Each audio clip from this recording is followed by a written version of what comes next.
Hey everybody, this is D Hunter, bringing another action figure review. Today, we're going to be looking at the McFarlane DC Multiverse Batman Beyond Blight action figure. This is the Atomic Edition. I got this figure from Amazon.com, pre-ordered him, and he even arrived a couple days early.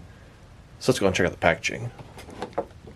As you can see, 22 moving parts, McFarlane Toys, ages 12 plus, DC Multiverse Blight. Here he is in the package. He has a collector's card, display stand, and then two sort of blast effects for each one of his hands. One side of the package, Blight from Batman Beyond. This is the Atomic Edition.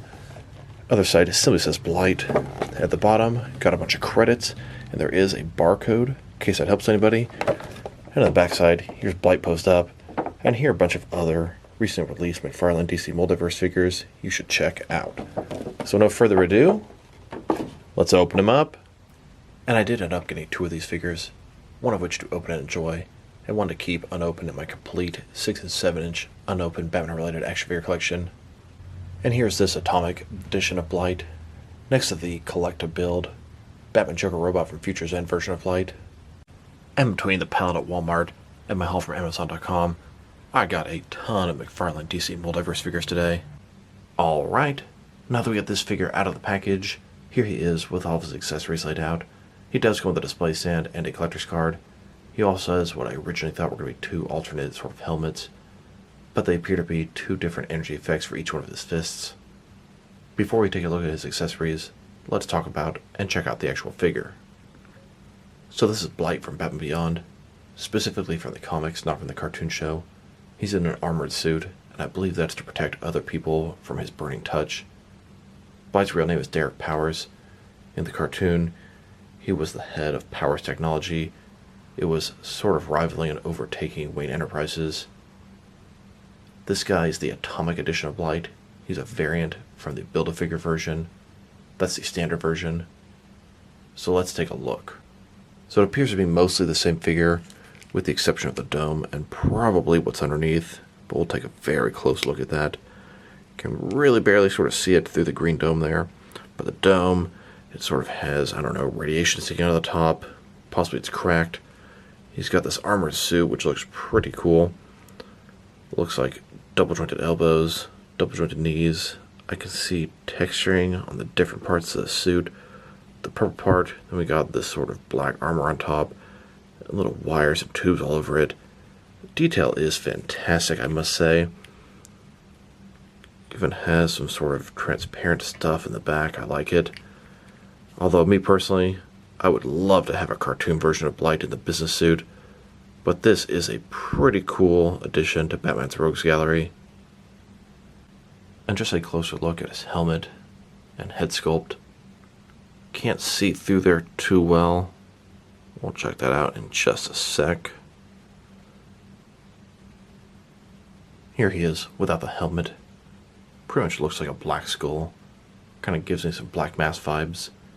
Now there's a little plastic piece underneath here, so this thing is sort of floating.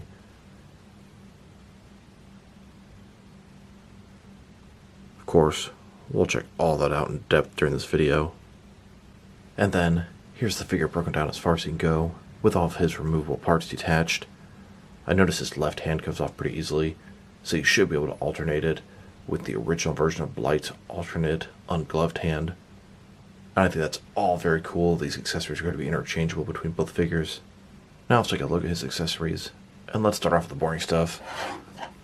Here's his display stand. Typical McFarlane stand. Black perfect circle. Says DC at the bottom. It's got one peg for the peg holes on his feet. Very thin. Very basic. Now let's look at his collector's card. As you can see, it's an image of the Atomic Edition of Blight posed up. Looking pretty cool. Almost looks to be in a radiation type background. Toxic clouds. Blight from Batman Beyond. This is the Atomic Edition. On the back side, there is a description. If you want to read that, go ahead and pause now. Here's this collector's card on the left, next to the collector's card that came with the standard edition of Blight in the Build-A-Figure Joker Batman Robot Wave. Now let's take a look at the energy effects that go on top of his fists. Upon first glance, I thought they were different domes for his head, but they're going to attach on top of his hands. Made of a semi-transparent green material, a little bit rubbery, a little bit bendable. Here's Blight without the energy effects, and here he is with the energy effects on top of his hands. Sure, they might look like pom-poms. I guess he's our favorite cheerleader for Gotham High. But there's supposed to be some sort of radiation on top of his hands. Very appropriate for a Blight figure. They fit on top of his hands pretty nice and snug, so they're not going to be falling off. Here's Blight, getting ready to attack and melt somebody with this energy. And while we're on the subject of hands, this guy comes with two-fisted hands, but you can use the hands that came with the regular version of Blight. The Build-A-Figure version of Blight came with an open left hand, and also came with this ungloved left hand. This you could have wrapped around, tearing against his neck, choking him. You can see Blight's radioactive hand, this black sort of skeleton in the background. Very cool. I love that these are interchangeable. Now to talk about his dome and his head. Now, either one of these guys' domes are interchangeable. This guy's dome looks like, I don't know, it's kind of melted, almost like it's on fire. Compared to the original version of Blight, he has a clean dome. Now his dome is of course removable. When you remove it, this is what it looks like inside. Almost looks like a little piece of the spinal column going into the dome. Now inside the dome, this is what you get. First of all, we've got the dome itself. Then it has this little plastic piece inside. Sort of prop his head or face on this thing. It'll stay in the right position. You don't really need this. If you put the head in the dome, it'll stay pretty much wherever you want it. I remember throwing away the version of this that came with the original Blight. Then we have his actual face. Kind of resembles Blight. It's just the front of the face though. Kind of seems like a mask. Now the two different Blight heads, or masks, or floating skulls, whatever you want to call them, are considerably different. Here's the one that came with the original Blight, the Build-A-Figure version. The mouth is shut, a pretty normal expression, at least it's normal for a skull. And then here's the Atomic Edition, a little more angry. The mouth is open, has a little more anger in the brow. It is kind of hard to see the two faces through the domes. Here's a close-up look at the original Blight. When looking close, you can see the skull pretty decent through the dome. And here's the Atomic Blight. I feel like his is a little bit more cloudy.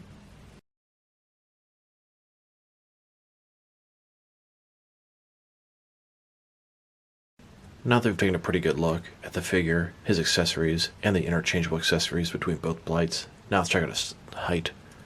From bottom to the top of his dome, standing at about 7.8 inches tall, which can translate to about 20 centimeters. And now for his articulation.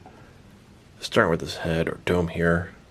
Of course, you can potentially rotate it around from side to side. Shoulders, ball joint, goes up a little bit more than 90 degrees, up, down, around, all that fun stuff. He does have a butterfly joint between his shoulder and chest area, increase in range of motion. Bicep cut below that. Double jointed elbows, they go all the way in. His wrist has a ball in it, can rotate, and it's going to be hinged as well. His torso, he's got a ball joint, rotate around, go forward and back. Pretty impressive for an armored guy. Another ball joint is waist, rotate around, forward and back, giving him a very wide range of motion, especially for this big bulky suit. Legs, complete as a splits, not a ball joint, but a similar type concept. Rotation, here's a little bit there. They go forward about that far, back, not much. Double jointed knees, then his ankle here has a ball in it, forward and back, rotate, tilt, rock, and to articulation. Here's Derek Powers, leader of Powers Industries. He's in his office here, has that human skin over his radioactive body. After business hours, he goes down to the basement, takes off his human skin, and becomes a Blight in his true form. He puts on this armored radiation suit, not to protect himself, but to protect others from him. That way he won't burn everything he touches. Blight meets up with the rest of the Batman Beyond rogues. They're planning to take down Terry McGinnis. Terry makes quick work of the rogues, and now Blight has to get his hands dirty. Blight gets angry, goes into atomic mode. He's starting to melt out of his helmet. And since this is Blight's video, he gets to get the upper hand against Terry McGinnis. Now let's check him out, next to some other action figures. Starting off with some other McFarlane DC Multiverse figures. Here's the Atomic Edition of Blight, next to the regular version. If I had to pick just one, I'd prefer the regular version. But the only real difference is going to be the dome. Sure, the head underneath is different, and so's the hand, but they're pretty similar. Here he is, next to Batman from Batman Beyond. This is Terry McGinnis under the cowl. And here he is, next to all the different Batman Beyond figures McFarlane has made so far. Of course, you could count this ink as Batman Beyond. A lot of people use this as a different suit for Terry McGinnis, but it's technically not him. It's ink, a shapeshifter posing as him. Here's this Atomic Blight, next to all the other Batman Beyond rogues McFarlane has made. Shriek, the Joker Batman robot, and ink as Batman. Really hope they make some more of these guys. Especially ink, not as Batman. Here's McFarlane's entire Batman Beyond collection. They're really only the core 5 figures from the Target Build-A-Figure wave. Everything else here is just a variant of those figures. There is a Batman Beyond Batmobile that's been on the leaked list for a long time. I expect to see that in the future. I would love to see some more Batman Beyond rogues. Now let's check him out, next to some other recently released McFarlane DC Multiverse figures. Here he is, next to a couple of General Zod figures. Then, next to the Future State, Batman and Dark Detective. And here, next to the Rebirth Batman and the Infinite Frontier Robin. Then, next to Ultraman and the Zur-En-Arrh Batman. Here's Blight, next to the all-gold Anti-Crisis Wonder Woman and the gold label variant of the Todd McFarlane designed Wonder Woman. And here, next to the Rebirth Wally West Flash and Reverse Flash. Then, next to the Rebirth Martian Manhunter and the Lois and Clark Black Suit Superman. And here, next to the Justice League Endless Winter Aquaman and the Death of the Family Joker. And now, next to the Injustice 2 Green Arrow and Reverse Flash. Here's Blight with the Arkham Knight and the Infinite Frontier Grifter. And here, with the DC Rebirth Godspeed and the TV show Flash. Then, with the Future State Superboy and the glow-in-the-dark Entertainment Earth exclusive Batman Beyond.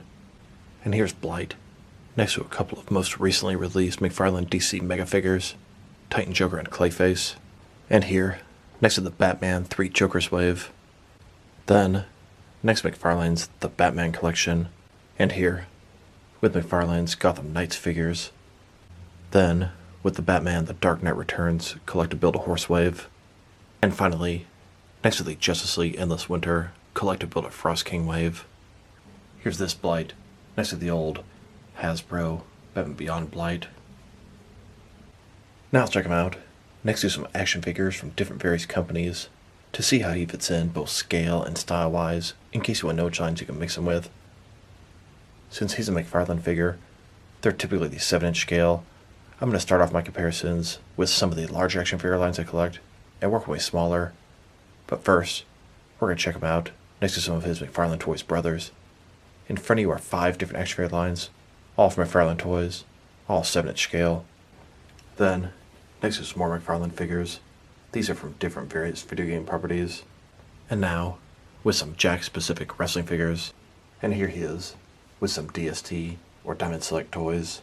Then, next to some DC Direct and DC Collectibles figures. And here, with some NECA toys. Then, with some Mattel wrestling figures. And now, with some Jazzwares AEW wrestlers. And here he is, next to some Mezco 112 collective figures. Then, with some Mattel DC Universe Classics and Multiverse figures. And here's Blight, with some Mafex figures.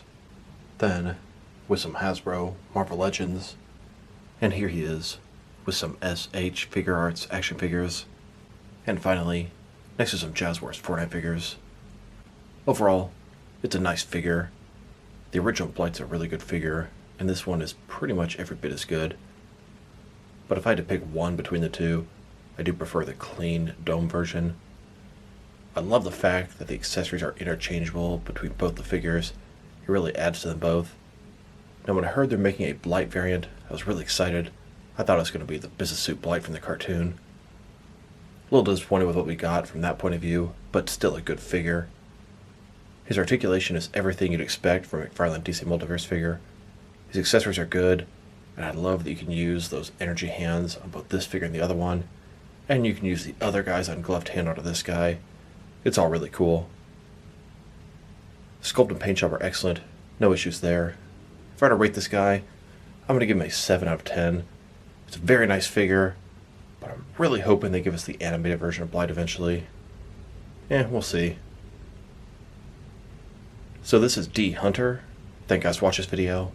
If you liked the video, press like below. If you have anything you want to say about the video, add to the comment section. If you want to see additional action figure reviews from me, press subscribe. I do appreciate when you do that. Once again, this is D Hunter. Thank you guys for watching this video, and I'll talk to you guys real soon.